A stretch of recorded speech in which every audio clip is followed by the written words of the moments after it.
Alors, on a des questions sur les matériaux amortisseurs. On a quand même plusieurs questions là-dessus dans la fiche d'observation. Quelle est la définition de autres matériaux présents? Par exemple, dans la fiche d'observation, on demande s'il y a des matériaux amortisseurs. Donc, on dit oui, partiellement ou non. Par exemple, ici, j'ai des matériaux amortisseurs partout, je dirais oui. Des fois, ça va arriver qu'on a... Des fois, ça va arriver qu'on a du paillis sous un équipement et ailleurs, on a juste de la terre battue ou de l'asphalte, par exemple. Alors là, je dirais partiellement et je pourrais prendre une photo pour montrer où est-ce qu'il n'y en a pas, où se situe le problème. En fait, dans ce cas-là, il faut dire qu'il y a d'autres matériaux présents, donc oui, qui sont là, puis il faut venir sélectionner l'équipement, prendre une photo de l'équipement fautif en question, puis elle va se retrouver éventuellement dans votre fiche diagnostic. Donc, c'est ça, quand on dit autres matériaux présents, ça veut dire des matériaux autres que qu'est-ce qui est permis, parce que dans la petite bulle, infobulle, il y a un endroit qu'on mentionne, en tout cas, c'est quoi les matériaux acceptés, donc paillis, sable, surface de caoutchouc coulé, gravillon. Puis dans autres matériaux présents, bien là, ce serait tous les autres qui ne sont pas admissibles. Pour ceux qui ont suivi la formation d'inspecteur à la norme, c'est le gazon, l'asphalte, le béton, etc. Ou la terre battue.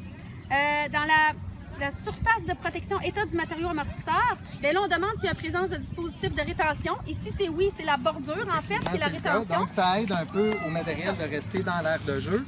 Ça pourrait aussi être juste une excavation sans bordure. Oui. Parce que c'est possible de le faire avec un entretien régulier au éditeur. Après ça, quantité de matériaux suffisante, bien là, il faut creuser ou avoir avec la sonde sonande, si vous l'avez, vous pouvez déterminer si c'est suffisant pour la hauteur de chute, comme vous avez appris au séminaire ou dans votre formation.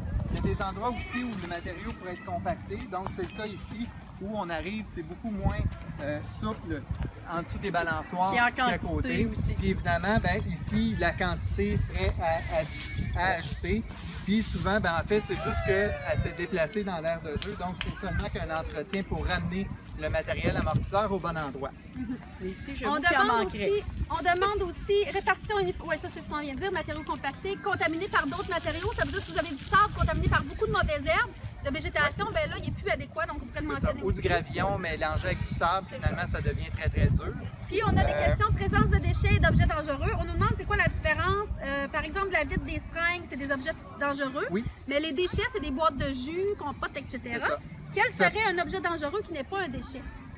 Bien, il pourrait y avoir des bouts de bois pointus, des éléments, des clous, des vis, une branche d'arbre qui est tombée ou des éléments comme ça qui pourraient être pointus ou pourraient porter atteinte aux enfants sur la surface lorsqu'ils tombent, lorsqu'ils chutent. Donc, habituellement, le matériel devrait être assez uniforme.